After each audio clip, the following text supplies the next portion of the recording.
성도님 인사드리겠습니다. 안녕하십니까? 안녕하세요. 예, 오늘은 신앙의 기본기라는 제목을 가지고 이렇게 말씀을 데살로니가전서 13번째 이렇게 말씀 나누는 시간 갖도록 하겠습니다. 데살로니가전서 한번 잘 아시는 말씀이에요. 오늘은 그래서 함께 보도록 하겠습니다. 데살로니가전서 5장 16절에서부터 18절까지 말씀입니다.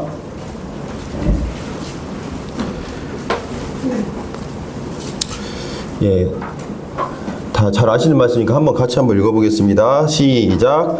항상 기뻐하라. 쉬지 말고 기도하라. 범사에 감사하라. 이것이 그리스도 예수 안에서 너희를 향하신 하나님의 뜻이니라.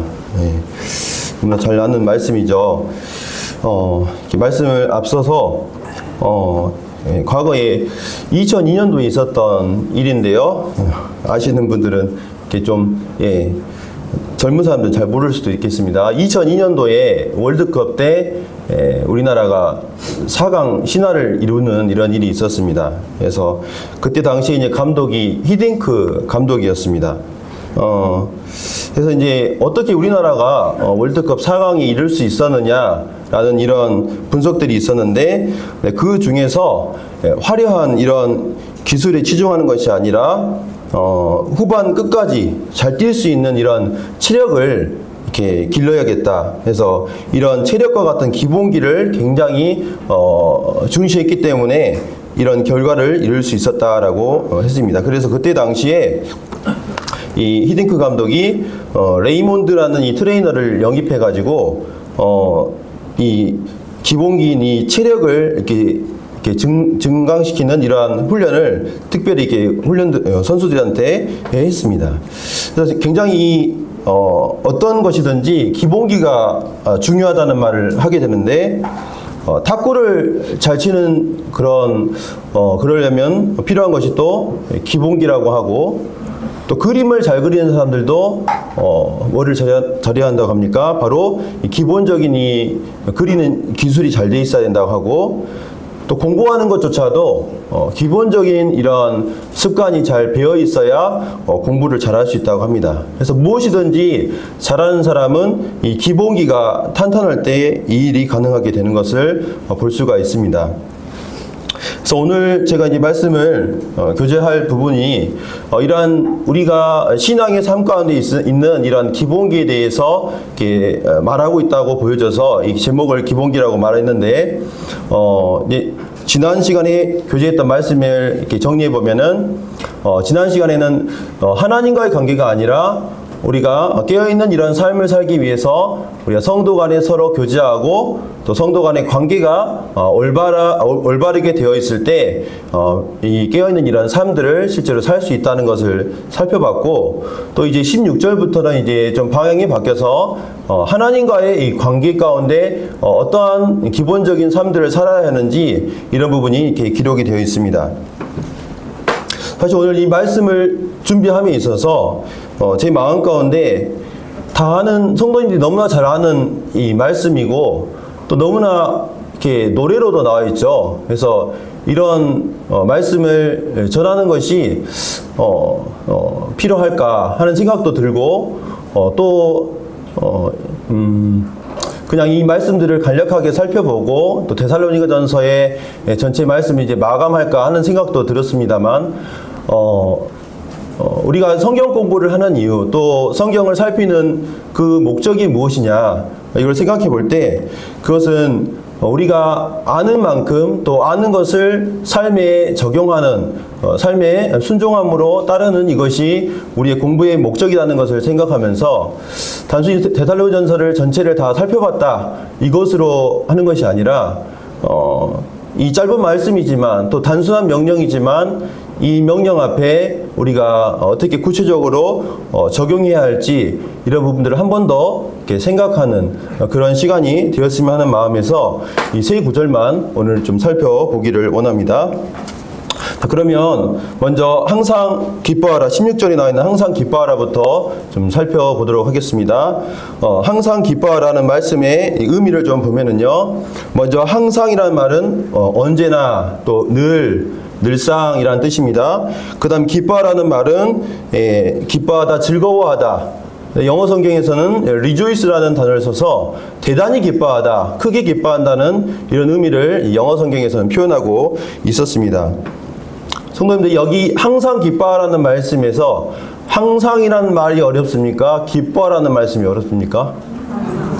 네, 기뻐할 수는 있습니다. 네, 그렇지만 항상 기뻐하는 것은 굉장히 어렵죠.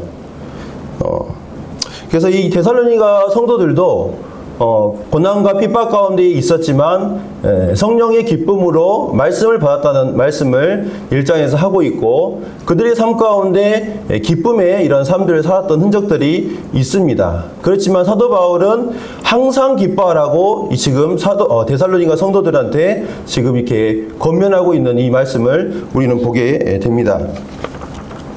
그래서 저는 이제 이 말씀에서 의문점이 이제 두 가지가 생겼습니다. 성도님들도 그러시겠지만, 첫 번째는 어떻게 항상 이렇게 기뻐할 수 있느냐, 항상 기뻐할 수 있느냐. 두 번째 의문은 성경에 성도들한테 모든 말씀이 다 기뻐하라는 말씀만 있는가, 울라는 말씀도 있지 않은가, 이런 말씀을 이렇게 생각을 해보게 됐습니다. 그래서 이제 제가 이제 성도들에게 울라는 말씀을 한번 보니까 로마서 12장 15절에 이런 말씀이 있습니다. 즐거워하는 자들과 함께 즐거워하고 우는 자들과 함께 울라. 여기 보면은 울라는 말씀이 있죠.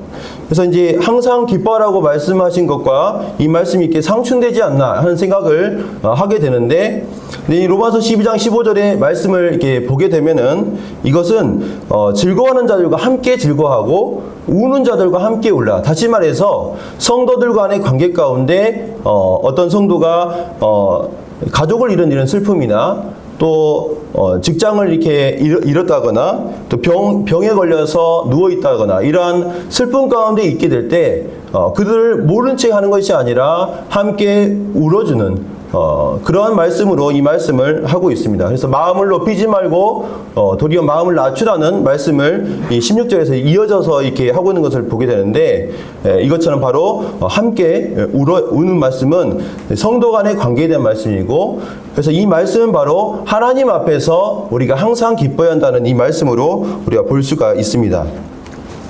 자, 그러면 이제 어떻게 항상 기뻐할 수 있는가, 이 부분을 좀 생각해 보면서요. 그렇다면 왜 우리는 항상 기뻐할 수 없느냐, 기뻐하지 못하는 이유를 좀 보도록 하겠습니다. 저는 세 가지 이유를 이렇게 생각해 봤는데, 공감하실지 모르겠습니다. 저는 첫 번째로, 변하는 상황만을, 이 현재의 내 주변의 상황만을 바라보기 때문에 기뻐할 수 없다고 보여졌습니다. 그래서 이 항상이란 말을 제가 한번 그냥 풀어봤습니다. 제 입장에서, 항상이란 말은 건강할 때나, 병들 때나, 배부를 때나, 배고플 때나, 맛있는 것을 먹을 때나, 맛없는 것을 먹을 때나, 통장에 잔액이 많을 때나, 통장에 잔액이 없을 때나, 아이들이 건강할 때나, 아이들이 아플 때나, 자녀들이 말을 잘 들을 때나, 자녀들이 말을 듣지 않을 때나, 그 다음에 직장에서 승진을 할 때나, 승진하지 못할 때나, 어떤 일을 여유롭게 하고 있는 이때나, 아니면 굉장히 바쁠 때나, 이 전부 다 항상이라는 단어에 포함이 됩니다. 그렇기 때문에 우리가 이런 항상 이 상황만을 바라보게 될 때는 절대로 우리는 기뻐할 수 없는 것입니다. 그래서 우리는 이 변하지 않는 것을 바라봐야 한다는 것을 우리가 생각해 보고요. 그 다음에 두 번째로 항상 기뻐하지 못하는 이유는 바로 나 자신의 연약함에 사로잡혀 있을 때 기뻐할 수 없다고 하는 것입니다. 내 자신에게 불만족스러운 이런 마음을 갖고 있을 때 우리는 항상 기뻐할 수가 없습니다. 내가 다른 사람하고 비교를 이렇게 해보게 되면 잘하는 것도 있죠. 잘하는 것도 있으면 그것 때문에 이제 우쭐대고 하는 것도 있지만, 반면에 내가 다른 사람하고 비교를 했을 때 잘하지 못하거나 내가 온전하지 못하는 부분들이 있다고 판단이 될 때 우리 마음은 어떻습니까? 결코 기뻐할 수가 없는 것입니다. 그런 것을 바라볼 때 우리의 마음에 우리 자신에 대한 가치를 평가절하하게 되는 이러한 경향이 있게 되고, 나는 아무것도 아니야. 나는 교회에서 별로 이렇게 역할을 할 사람도 안 돼. 나는 별 볼 일 없는 사람이야. 이렇게 마음을 먹게 된다는 것입니다. 자, 여기 눈에 결정체가 있습니다. 우리는 우리 자신이 다른 사람하고 비교했을 때 나는 저 사람하고 같지 않고 나는 이런 부분에 부족하다는 이런 생각을 갖게 되는데, 그런데 우리 자신에 대해서 우리 자신이 보는 것이 아니라 하나님께서 내 자신을 바라보는 그 관점을 우리는 주목해야 한다는 것입니다. 여기 눈에, 하늘에서 내린 눈을 이 결정을 갖다가 이렇게 찍어서 봤는데 단 한 개의 눈의 결정체도 똑같은 것이 없다고 합니다. 그래서 그 많은 눈들 중에 하나님께서는 단 한 개의 눈조차도 같게 만들지 않았다는 것을 우리는 볼 수가 있는데, 마찬가지로 우리 자신을 하나님의 형상대로 하나님께서 만드셨는데 다 똑같이 만들지 않았고 다 나름대로의 모습과 모양을 따라서 하나님이 창조하셨다는 것입니다. 그래서 다른 사람과 비교해서 내가 이것은 부족하고 한다는 이런 마음으로 사는 것이 아니라, 하나님께서는 나를 독특하게, 나는 저 사람하고 다르게 만드신 그 목적과 이유가 분명히 있다는 것입니다. 그것을 우리가 염두해야 한다는 것이고요. 두 번째로 우리가 이 부분을 볼 때 주님께서 우리를 구원하셨는데 바로 십자가의 그 놀라운 자신의 그 하나님의 그 놀라운 아들을 내어주시기까지 우리를 사랑하셔서 구원하셨다는 것입니다. 하나님께서 우리를 하나님의 편으로 이렇게 사셨는데 살 때 그 가치가 얼마였냐면 예수 그리스도의 가치로 우리를 사셨다는 것입니다. 그래서 이것을 우리가 바라보게 될 때 우리 자신이 부족하고 연약한 이러한 것에 갇혀 있는 것이 아니라 하나님께서는 이런 나의 모습조차도 사랑하셔서 하나님의 아들의 그 대가를 지불하시고 사셨기 때문에 반드시 나에게 향하신 하나님의 그 뜻과 목적이 있다는 것을 우리가 바라봐야 한다는 것입니다. 그 다음에 항상 기뻐하지 못하는 세 번째 이유로, 이건 저는 이제 개인적인 부분인데, 조급한 마음 때문에 우리는 항상 기뻐하지 못한다는 것을 보게 됐습니다. 여기 잠언 29장 20절 말씀에 보면 네가 말이 조급한 사람을 보느냐, 그보다 미련한 자에게 오히려 희망이 있느니라 라는 말씀을 하고 있습니다. 조급한 사람에게 굉장히 이게 책망하는 말씀을 하고 있는데, 우리는 이게 쉽게 사람을 판단하는 경향이 있습니다. 그래서 예를 들어서 카톡을 누군가에게 이제 명절 때나 이렇게 카톡을 이렇게 보냈는데 답장이 와야 되지 않습니까? 답장이 안 오게 되면은 어떤 마음을 이렇게 먹게 되냐면, 아이고 저 사람은 나를 별로라고 생각하나 봐, 이렇게 쉽게 판단을 해버린다는 것입니다. 그래서 이제 기쁨을 잃어버리는 이런 부분들이 있는데, 제 경우가 이제 그런 경우가 있었습니다. 그래서 조급한 마음으로 저 사람은 나를 어떻게 생각해, 저 사람은 나를 어떻게 생각해, 이런 조급한 마음으로 이렇게 딱 판단을 해버리면 어떻습니까? 마음이 다치고 기쁨을 잃어버리는 이러한 일이 있는 것입니다. 그래서 좀 느긋하게 생각하고 나중에 그분이 카톡을 왔어요. 와가지고 너무 이렇게 카톡을 늦게 확인해서 답장을 이제한다면서 이렇게 했는데, 제가 그러면서 잠언 29장 말씀을 읽었었거든요. 읽으면서 내가 조급한 마음으로 이렇게 생각을 했다라는 생각을 하면서 마음 가운데 이렇게 돌이키는 마음을 갖게 됐습니다. 자, 그러면 어떻게 해야 항상 기쁨을 가질 수 있느냐? 하나님께서 말씀하실 때 그냥 어려운 것을 던져주시고 해내라고 하시는 것이 아니라 그렇게 할 수 있는 이유와 또 방법을 제시해 주시는 하나님이신 것을 우리는 볼 수가 있습니다. 하나님께서 우리에게 무언가를 이렇게 말씀하실 때 그 근거와 이유를 우리가 살펴볼 수 있는데, 이 항상 기뻐하라는 이 말씀도 동일하다는 것입니다. 우리가 항상 기뻐할 수 있기 위해서는 아까 봤더니 변하는 이러한 상황, 내 통장에 있는 돈, 내 주변의 어떤 사람들의 인정, 이런 것들을 바라보고 우리가 기뻐해서는 안 되는 것입니다. 바로 변하지 않는 근데 그 변하지 않는 것이 어때야겠습니까? 나에게 좋은 것이야겠죠. 그 좋은 것이 변하지 않는 것일 때 우리는 우리 마음의 기쁨을 누릴 수 있는 것입니다. 그래서 주님께서 이런 말씀을 하셨습니다. 그러나 귀신들이 너희에게 항복하는 것으로 기뻐하지 말고 너희 이름이 하늘에 기록된 것으로 기뻐하라. 이 말씀을 보면, 이 말씀은 누가복음 10장을 보게 되면 예수님께서 70명의 일꾼들을 이렇게 파송하는 내용이 나옵니다. 가서 너희가 하나님 나라가 가까웠다는 말씀을 너희가 전하고 그 다음에 너희에게 또 병을 고치는 이러한 능력을 주겠다 하면서 병을 고치는 그런 능력을 주시면서 이렇게 보냅니다. 그리고 나서 이제 이 70명이 너무나 기뻐가지고 예수님께 이렇게 돌아오면서 보고를 하는데 이 귀신들이 저희들의 말에 그냥 깜빡 아무것도 할 줄 모르고 그냥 굴복하는 이런 일이 있었습니다 하고 너무나 신이 나서 이 얘기를 하는 내용이 나옵니다. 그때 이제 주님께서 이렇게 대답을 하시죠. 귀신들이 너희에게 항복하는 것으로 기뻐하지 말고 바로 너희 이름이 하늘에 기록된 그것으로 기뻐하라고 말씀하고 있는 것입니다. 이 말씀은 바로 즉각적이고 또 현세적인 이 세상의 일들의 기쁨을 취하지 말고 하늘에 너희 영원하게 너희 이름이 기록되어 있는 그것으로 기뻐하라는 이 말씀인 것입니다. 그래서 항상 기뻐할 수 있는 그 이유는 바로 뭐냐면 항상 변하는 이러한 상황과 또 날씨와 같은 이런 것들이 아니라 바로 우리의 변하지 않는 그 하나님을 바라볼 때 우리는 기뻐할 수 있는 것입니다. 그래서 사도 바울은 우리가 주목하는 것은 보이는 것이 아니요 보이지 않는 것이니 보이는 것은 잠깐이요 보이지 않는 것은 영원함이라고 말씀하고 있습니다. 그래서 이 잠깐의 이 땅에 보이는 그런 것에 주목하는 것이 아니라 영원한 보이지 아니하는 이 하나님을 향해서 우리의 마음을 두어야 한다는 것을 말씀하고 있습니다.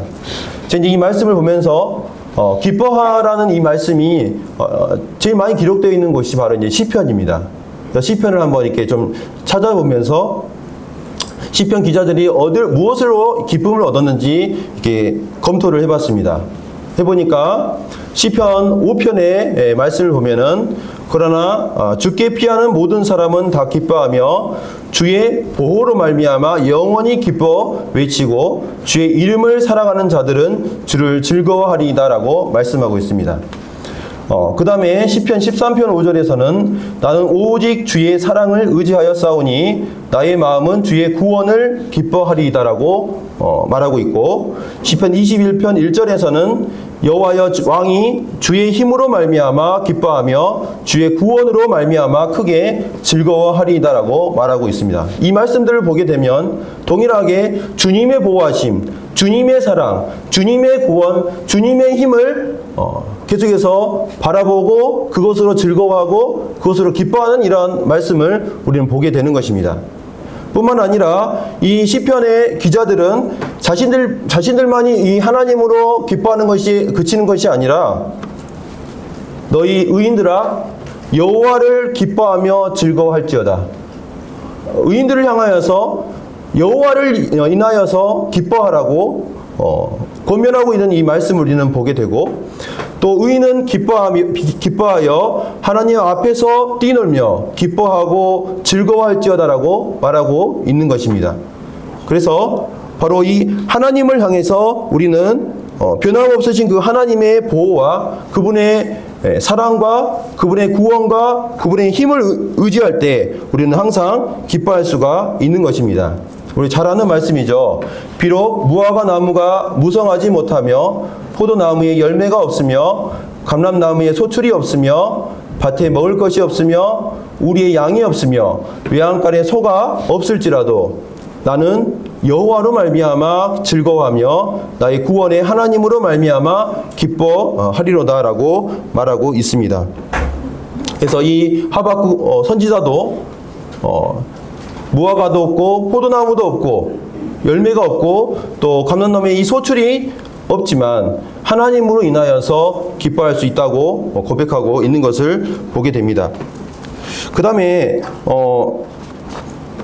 이 항상 기뻐하는 이 변하지 않는 것 중에 우리 무엇이 있냐면 바로 하나님의 말씀이 우리는 변하지 않는 것입니다. 그래서 성경은 이 완전하신 이 하나님의 말씀이 바로 성도에게 기쁨의 근원이 될 수 있다고 말하고 있습니다. 그래서 이 말씀을 보게 되면 여호와의 율법은 제가 잘못 기록했네요. 여호와의 율법은 완전하여 영혼을 소성시키며 여호와의 증거는 확실하여 우둔한 자를 지혜롭게 하며 여호와의 교훈은 정직하여 마음을 기쁘게 하고 여호와의 계명은 순결하여 눈을 밝게 하시도다라고 말씀하고 있는 것을 보게 됩니다. 그래서 이 말씀에 이 하나님의 말씀이 영혼을 소생시키고 때로는 우리 마음 가운데 좁아진 마음이 들고 또 위협적인 어떤 상황에 직면하게 될 때 시편 기자들이 하는 말씀을 통해서 보게 되면 하나님의 말씀으로 마음을 열게 되고 또 그 말씀으로 인하여서 그 상황들을 극복하는 이러한 부분들을 우리가 볼 수 있는 것입니다.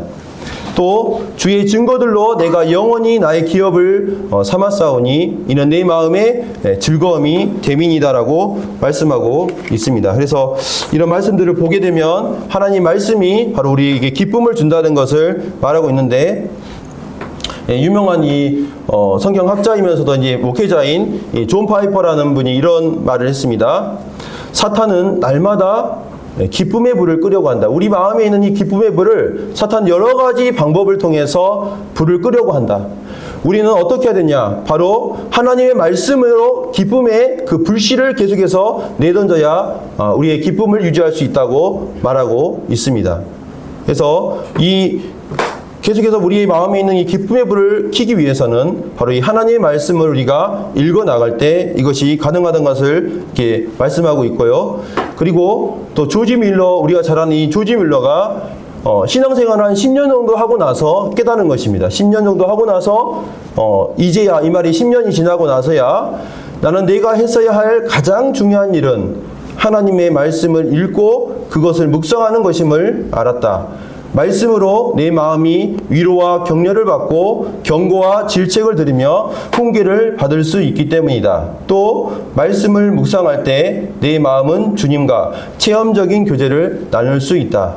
그 결과 내 속사람이 지속적으로 눈에 띄게 자라나고 강건해졌다. 아침 식사 시장까지 거의 애여 없이 행복할 정도는 아니더라도 내 마음은 평안했다. 조지 밀러의 이러한 일대기를 우리가 같이 읽으면 좋겠지만 그 부분에 제가 이제 발췌했습니다만 이 부분의 내용 말씀을 보게 되면 그 훌륭한 이 조지 밀러가 처음에는 기도를 가장 우선시했습니다. 그런데 그가 이 10년이 지나고 나서야 깨닫는 것이 있는데 그것이 아니라 하나님의 말씀을 우선적으로 묵상하는 그것을 다른 사람을 가르치기 위해서가 아니라 먼저는 내 영혼의 양식으로 하나님 말씀을 먹게 될 때 나의 영혼이 만족함을 누리고 다른 사람을 위한 기도가 저절로 나오고 또 다른 사람에게 해줄 권면의 말씀이 떠오른다는 이러한 이야기를 하는 것을 제가 보게 되었습니다. 그래서 우리가 하나님의 말씀으로부터 멀어지게 되면 우리는 일시적인 그런 기쁨에 사로잡혀 살 수밖에 없습니다. 그렇지만 우리가 하나님 말씀을 가까이 하고 계속해서 정기적으로 그 말씀 앞에 나아갈 때 우리는 하나님으로부터 오는 계속된 기쁨을 취할 수가 있는 것입니다. 그래서 16절 말씀처럼 우리가 항상 기뻐하라. 이 말씀을 함께 살펴봤고요. 그 다음에 17절 말씀을 보도록 하겠습니다. 쉬지 말고 기도하라고 하겠습니다. 쉬지 말고 기도하라는 말씀의 뜻을 보면은 먼저 쉬지 말고라는 말씀의 뜻은 쉬지 말고는 끊임없이 중단 없이 이 의미가 이제 원래적 의미고요. 계속적이라는 이런 의미가 내포되어 있습니다. 기도하라는 말씀이 있는데 기도하라는 말씀이 제가 이제 이게 책을 통해서 보게 됐는데 기도라는 말이 성경에 구약과 신약에는 87번이 나와 있고 87번이 나와 있고 그 다음에 87번이 나와 있고 기도하라는 말씀은 183회가 이렇게 나와 있습니다. 성경의 많은 부분에 이 기도하라는 말씀을 반복해서 하고 있는데요. 이 말씀의 뜻은 일상의 삶들을 살지 말고 쉬지 말고 계속해서 하나님 이렇게 살라는 말씀이 아니라 매일 정기적으로 기도하는 것을 포기하지 말라는 말씀으로 우리가 해석을 해야 됩니다. 왜냐하면 많은 믿음의 선진들이 기도만 하고 살았던 것이 아니라 여러 가지 일상의 삶들을 살면서 기도를 해왔고 사도 바울조차도 그렇게 살았기 때문입니다. 그래서 이 기도를 끊임없이 포기하지 않고 계속해서 하라는 말씀으로 매일매일 정기적으로 기도하는 습관을 가져라. 그리고 또 뿐만 아니라 우리가 기도하는 그런 마음으로 일상에서도 필요에 따라서 기도하라는 말씀이 바로 이 쉬지 말고 기도라는 이 말씀입니다. 그래서 이 기도를 우리가 하지 않는 이유가 무엇이냐? 요한복음 4장 10절의 말씀을 보면 사마리아 여인을 주님께서 이렇게 찾아오셔서 이렇게 나에게 물을 좀 달라고 이렇게 구하는 부분이 나와 있습니다. 그때 이제 주님께서 대답하시는 말씀이 예수께서 대답하여 이르시되 네가 만일 하나님의 선물과 또 네게 물 좀 달라 하는 이가 누구인 줄 알았더라면 네가 그에게 구하였을 것이요 그가 생수를 내게 주었으리라고 말씀하고 있습니다. 그래서 이 말씀을 보게 되면 우리가 기도하지 않는 이유는 무엇입니까? 바로 우리가 주님이 누구신지 하나님이 어떤 분인지 모르기 때문인 것입니다. 이 사마리아 여인의 앞에 있는 이 주님은 바로 어떤 분입니까? 그의 마음의 공허함과 그의 마음에 찾아왔던 여러 가지 해결되지 않는 그 갈증을 해결해 줄 수 있는 바로 그를 지으신 창조주 하나님이시고 또 그에게 영생을 주실 수 있는 그 하나님이지 않습니까? 근데 이 사마리아 여인은 우리 주님을 이렇게 몰라봤던 것이죠. 그래서 우리가 정말로 창조주 되시고 전능하신 그분을 우리가 알게 된다면 우리는 더욱더 적극적으로 하나님 앞에 시간이 없다고 하는 것이 아니라 시간을 만들어서 하나님 앞에 기도하러 나아가게 될 것이라는 것입니다. 이 기도의 결과에 대해서 이렇게 생각을 해볼 수가 있는데요. 우리가 기도하는 목적이 무엇이냐, 또 기도하면 어떤 결과를 얻게 되냐. 첫 번째는 우리가 어떤 것을 하나님 앞에 나아가서 구하였을 때 우리는 먼저 첫 번째로 우리의 필요를 채워주시는 것을 볼 수가 있습니다. 그래서 요한복음 16장 24절의 말씀을 보면 지금까지는 너희가 내 이름으로 아무것도 구하지 아니하였으나 구하라 그리하면 받으리니 너희 기쁨이 충만하리라. 그래서 이 말씀처럼 너희가 구하게 될 때 그것을 받게 되고 주님께서 허락해 주시고 또 우리 마음의 기쁨으로 차게 된다는 것입니다. 근데 여기서 더 나아가서 우리가 기도하여 얻게 되었을 때 어떠한 유익을 얻게 되냐면 바로 하나님께서 영광을 받으신다는 것입니다. 우리가 기도하였는데 하나님께서 우리에게 주셨어요. 근데 그 주신 것이 하나님께 영광이 된다는 것입니다. 이 말씀에 나와 있습니다. 요한복음 14장 13절에 보면 너희가 내 이름으로 무엇을 구하든지 내가 행하리니 이는 아버지로 하여금 아들로 말미암아 뭐라고 했습니까? 영광을 받으시게 하기 위해서 이 기도를 부탁하고 있는 것을 보게 됩니다. 그래서 이걸 좀 이렇게 설명하기 쉽게 제가 이제 설명을 해보겠습니다. 기도를 했는데 왜 하나님께서 우리에게 주셨는데 하나님이 영광을 받으시냐? 여기 이제 이화를 제가 이제 말씀드리면요. 저는 이 불의의 사고로 침대에서 누워서 지내는 그야말로 전신마비 환자입니다. 그런데 저에게는 이 입으로만 말할 수 있는 입만 살아 있습니다. 네, 이 환자입니다. 그런데 나에게는 믿음직한 그리고 친절한 친구가 저를 도와주기 위해서 늘 함께 있습니다. 지금 여기 제가 사진을 이제 발췌해 놓은 것이 이 친구의 모습입니다. 항상 여기서 가까이 있었어요. 그러다 어느 날 나에게 손님이 찾아왔습니다. 그렇다면 저는 어떻게 이 손님을 맞이할 수 있겠습니까? 누구에게 도움을 청하겠습니까? 예, 이 친구, 친절한 이 친구에게 도움을 요청하겠죠. 그러면 저는 그 믿음직한 친구에게 도움을 요청합니다. 친구, 나의 옷을 입혀줘. 친구, 나를 일으켜줘. 친구, 나를 의자에 앉혀줘. 그리고 나에게 같이 먹을 수 있는 이 음식을 좀 꺼내다 주게 이렇게 부탁을 합니다. 그러면 그 친구는 나의 요청을 기꺼이 응해줍니다. 자, 그것을 누가 보겠습니까? 이 손님이 보고 있는 것입니다. 그러면 이 손님은 누구를 높이게 되겠습니까? 바로 이 믿음직한, 이 친절한 이 친구의 섬기는 그런 모습을 보면서 정말 놀라운 친구를 두었다고 이 친구를 높이지 않겠습니까? 마찬가지로 우리가 기도하게 될 때 하나님께서는 우리에게 주십니다. 그러한 일을 통해서 하나님은 놀랍게도 하나님 자신이 그 일로 인하여 영광을 받으신다는 것입니다. 세상에 있는 많은 종교와 또 많은 우상들이 있는데 그 종교와 우리가 믿는 이 하나님과의 차이점이 무엇인지 아십니까? 그것은 우상은 바로 인간이 우상을 섬긴다는 것입니다. 사람이 그 종교를 섬깁니다.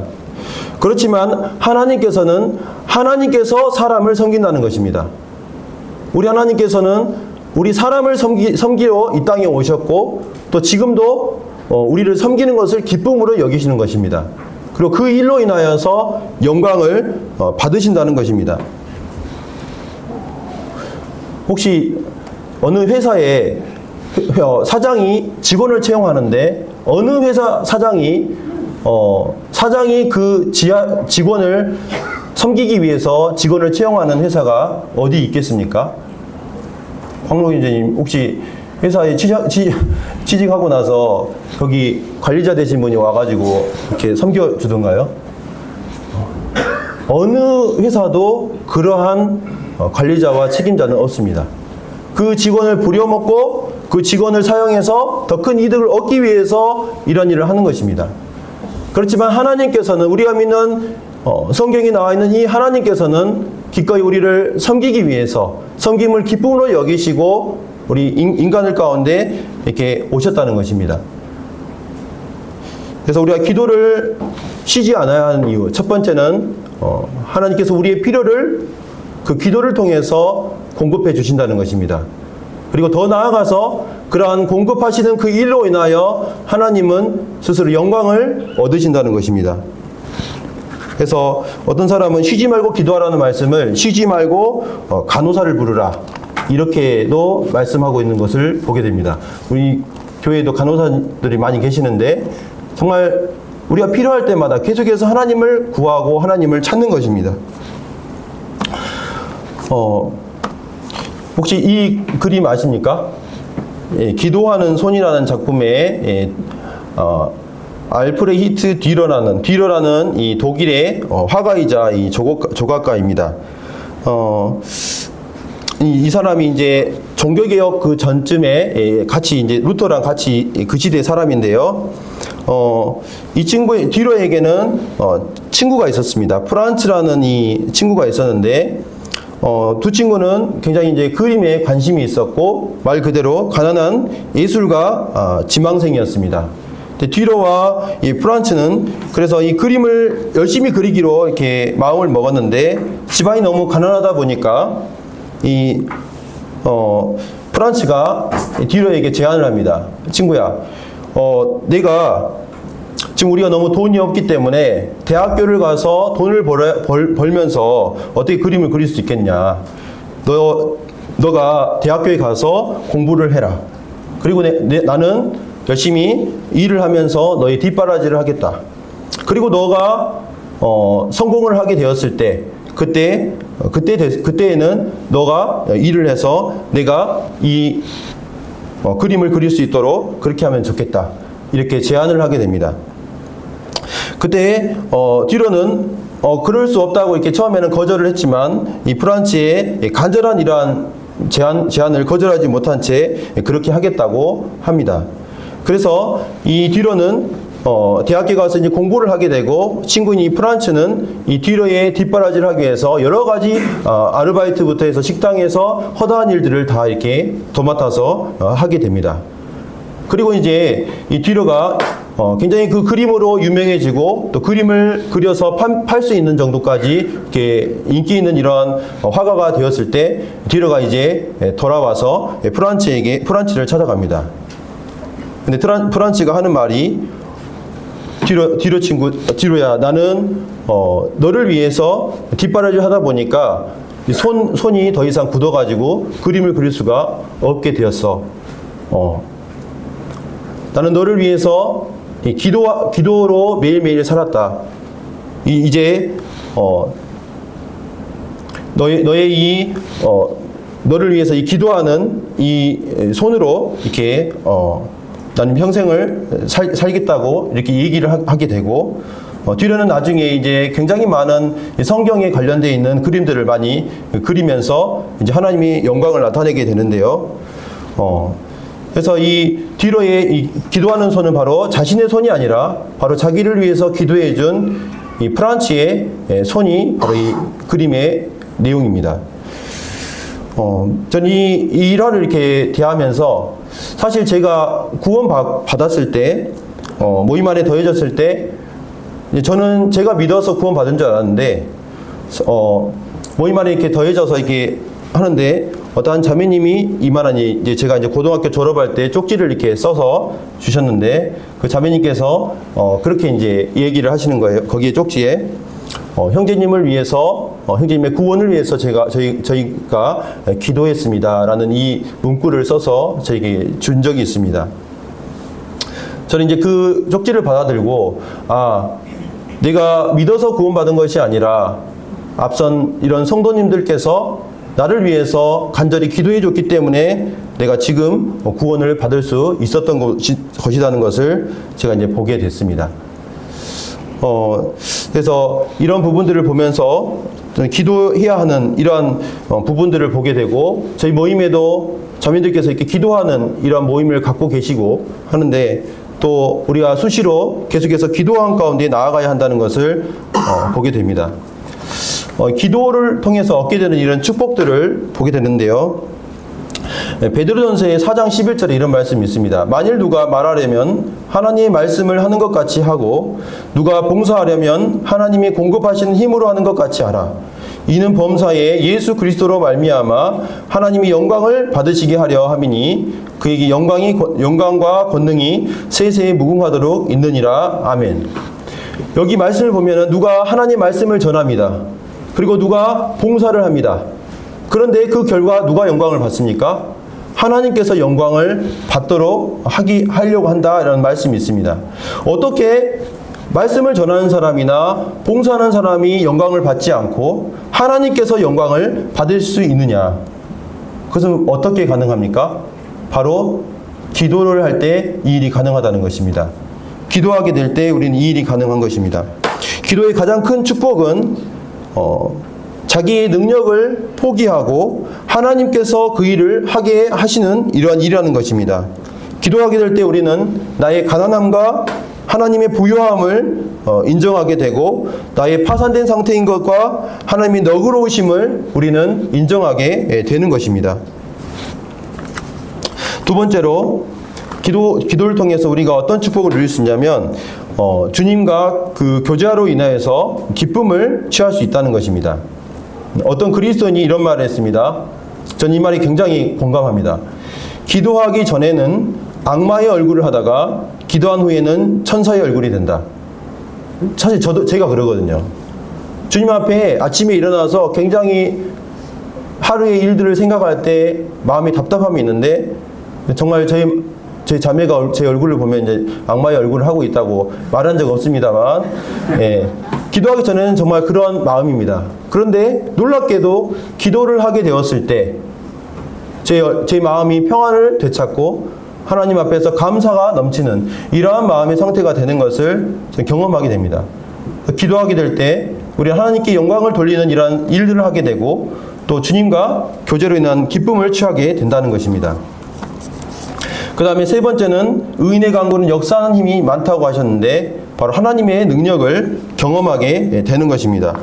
그 다음에 네 번째는 우리의 삶 가운데 우리가 신앙생활을 하는데 믿음의 삶을 살아야 됩니다. 그리고 소망을 견고하게 붙들어야 되는데, 우리가 사실 기도하게 될 때 우리의 믿음을 유지하게 되고, 또 장차 얻을 이러한 소망으로 우리의 마음을 지킬 수가 있는 것입니다. 이 마가복음과 에베소서 말씀을 집에서 개인적으로 한번 찾아보십시오. 그러면 그 말씀이 이렇게 있는 것입니다. 그 다음에 다섯 번째는 우리가 성경의 말씀을 올바르게 깨달을 수 있습니다. 내 눈을 열어 주의 법에 기이한 것을 보게 하소서. 우리가 기도하게 될 때 하나님 말씀을 비침받을 수 있다는 것을 우리는 알 수가 있습니다. 기도의 중요성에 대해서 이렇게 말씀을 드리는데, 우리가 기도의 중요성을 알지만 실제로 기도를 하지 않고 또 기도하는 시간이 사실 생각보다 적은 것을 우리는 볼 수가 있습니다. 그럼 어떻게 해야 우리가 기도하는 삶을 살 수 있느냐? 이 기도할 수 있는 이 방법에 대해서 제가 이제 말씀을 드리는데요. 우리는 모두 다 휴가를 가면 휴가 계획을 세웁니다. 휴가를 가는데 계획 없이 휴가를 휴가를 갈 수가 없는 것이죠. 마찬가지로 우리가 기도를 정말로 하길 원한다면 기도하기 위한 계획을 세워야 됩니다. 그래서 계획을 세우기 위해서 첫 번째는 하루 중에 내가 정말 언제 내가 기도하겠다, 이게 있어야 됩니다. 내가 언제 기도하겠다. 그 다음에 두 번째는 장소까지 정하십시오. 언제 내가 어디에서 기도하겠다. 세 번째는 기도 제목이 있어야 됩니다. 그래서 기도 제목이 써있는 종이나, 우리 강남북교 기도 제목이 있지 않습니까? 또 개인적인 기도 수첩이 있어야 됩니다. 또 거기다가 자기가 기도할 그 제목이 있어야 기도를 계속할 수 있는 것입니다. 쉬지 말고 기도할 수 있는 것입니다. 그래서 기도하는 이런 방법에 대해서 제가 이제 말씀을 드렸고, 시간이 이제 많이 없어서요. 18절에 보면 범사에 감사라는 말씀이 이어져 있습니다. 범사에 감사라는 말씀은 모든 일에서 모든 상황에서 감사라는 말씀이고, 이 감사하다는 말은 신약 성경에 38번이 이렇게 기록이 되어 있는데, 그 중에 이 단어가 쓰여 있는 부분은 36번이 하나님께 대한 감사의 뜻으로 쓰였습니다. 그래서 여기 말씀이 하나님께 범사에 하나님께 감사라는 말씀으로 우리가 볼 수가 있습니다. 그래서 먼저 첫 번째 이 범사에 감사라는 말씀은 받은 은혜를 감사라는 것이 되겠습니다. 첫 번째는 좋은 일을 두고 감사라는 말입니다. 그래서 어떤 이제 그리스도인이 이런 말을 합니다. 오늘날 그리스도와의 관계를 멀어지게 하는 가장 심각한 죄는 음란이나 살인과 같은 치명적인 죄가 아니라 우리 일상에서 감사하지 않는 죄이다라는 말을 하고 있습니다. 감사하지 않는 사람은 어떤 사람입니까? 사실은 교만한 사람입니다. 당연히 내가 그걸 받을 권리가 있다고 생각하는 거죠. 그 다음에 감사하지 않는 사람은 사실은 하나님을 신뢰하지 않는 사람입니다. 그래서 가장 심각한 죄가 될 수가 있고 하나님으로부터 점점점 멀어지게 되는 것입니다. 성경에 이 하나님께 감사하는 것을 중요하게 여겼던 이런 인물들이 나오는데, 노아가 홍수 심판을 끝내고 났을 때 곧바로 했던 것이 무엇입니까? 하나님께 번제로 감사의 제사를 드렸습니다. 그 다음에 우리 주님께서도 십자가의 그 고난 앞에 가까이 왔음에도 불구하고 그 최후의 만찬에서 감사의 기도를 하고 계시는 이런 감사의 마음을 갖고 계셨던 주님의 모습을 우리는 볼 수가 있습니다. 이거는 사실 이게 쉬운데요. 그 다음에 두 번째는 부정적인 것, 내가 볼 때, 내가 판단할 때 좋지 않게 보이는 것도 사실 감사해야 한다는 말씀이 범사에 감사라는 말씀입니다. 여기서 이제 우리가 주목해야 할 것이 있는데요. 하나님께서 우리에게 감사라고 말씀하셨지 감사를 느끼라고 말씀하지 않으셨다는 것입니다. 그래서 이 부분을 먼저 생각하시고, 제가 이제 최근에 읽은 책인데요. 읽고 있는 책인데, 이제 결혼을 앞두신 분들이나 또 결혼 생활에 어려움이 있으신 분들은 이 책 읽으시면 좋을 것 같아요. 사랑과 행복의 초대라는 이 책인데, 자, 이분이 쓴 책에 결혼하기 전에 준비할 것들 중에 긍정적인 자아를 형성해야 한다는 이 내용이 있습니다. 거기 이제 이 글귀가 있습니다. 하나님께서는 나의 내적 성숙을 위해서 외적 조건을 희생시킨다라는 말씀이 있습니다. 그래서 저는 이 말씀이 굉장히 공감이 되었는데, 제 삶을 이렇게 되돌아보니까 정말 그렇다는 생각이 들었습니다. 제 삶을 이렇게 생각해 보면요, 제 이제 어려운 부분이 있었던 것이 첫 번째 중학교 1학년 때 아버지가 교통사고를 당하셔서 사실 지금까지도 병원에 그 침상에 누워 계시거든요. 근데 아버지의 그 교통사고가 있었고요. 두 번째는 이제 고3이 되었을 때 육군사관학교를 제가 가려고 했습니다. 육군사관학교를 이렇게 낙방하게 됐어요. 그 다음 세 번째로 제가 이제 교사생활을 평안하게 지금 하고 있지만 임용고시를 3번이나 이렇게 낙방하는 일이 있었습니다. 근데 제가 이제 이게 돌이켜서 생각해 보게 될 때 이러한 일들을 통해서 하나님께 저에게 가르쳐 주신 것이 있었어요. 첫 번째로 제가 교통사고를 당한 일로 인해서 제 마음이 굉장히 낮아지게 됐습니다. 그래서 구원을 위한 마음의 준비가 이루어지게 되는 이런 계기가 이 아버지의 교통사고의 일로 이루어졌고요. 두 번째로 육군사관학교에서 떨어지게 된 것도 사실 감사하더라고요. 왜냐하면 제가 모임 안에서 만약에 육군사관학교를 가게 되면 모임생활을 제대로 못했을 겁니다. 제가 고등학교 3학년 11월 달에 구원을 받았거든요. 이제 실제로 많이 배워야 되고 모임 안에서 적응하고 하는 것들이 필요한데 이 일로 인해서 하나님께서 모임 안에서 이렇게 모임 생활하면서 주님을 배울 수 있도록 이렇게 하신 일이 있었고, 그 다음에 임용고시를 3번이나 낙방하면서 제가 그때 깨달은 것이 있습니다. 정말 내가 많은 것들을 이렇게 한다고 하지만 그거 다 중요한 것이 아니라 정말 중요한 것은 주님과 1대1의 교제가 제일 중요한 거다라는 것을 이 일을 통해서 제가 깨닫게 되었습니다. 그래서 실제로 나의 외적인 이런 조건들을 하나님께서 가져가셨지만 나의 내면의 일들을 이렇게 빚어가시는 이런 부분을 보게 됩니다. 제가 이제 이 부분을 말씀을 드리기엔 시간이 없어서 이렇게 넘어가겠습니다. 성경 말씀에 이 말씀이 있습니다. 우리가 알거니와 하나님을 사랑하는 자 곧 그의 뜻대로 부르심을 입은 자들에게는 모든 것이 합력하여 선을 이루느니라. 하나님께서는 우리의 좋은 일만 가지고 우리를 선으로 이끄시는 것이 아닙니다. 바로 안 좋은 일, 내가 보기에 불편한 일, 없었으면 차라리 나았다는 이 일을 통해서 하나님께서 선을 이루어 가신다는 것입니다. 마지막으로 이것이 그리스도 예수 안에서 너희에게 향하신 하나님의 뜻이라는 말씀으로 이 말씀이 이렇게 맞춰지는데, 다시 한번 이 바울은 이 항상 기뻐하라, 쉬지 말고 기도하라, 범사에 감사라는 말씀이 자신의 이런 이야기가 아니라 바로 하나님께서 하나님을 믿는 모든 그리스도인이 순종해야 할 이런 명령이라는 것을 밝히고 있는 것입니다. 말씀을 이제 정리하겠습니다. 다 아는 말씀인데 신앙의 기본기에 대해서 말씀을 전했습니다. 우리는 화려한 것들을 이렇게 꿈꿉니다. 어떤 형제님이 대단하게 어떤 일을 이루어 나가시는 그런 것들을 사실 이렇게 부러워하고 합니다.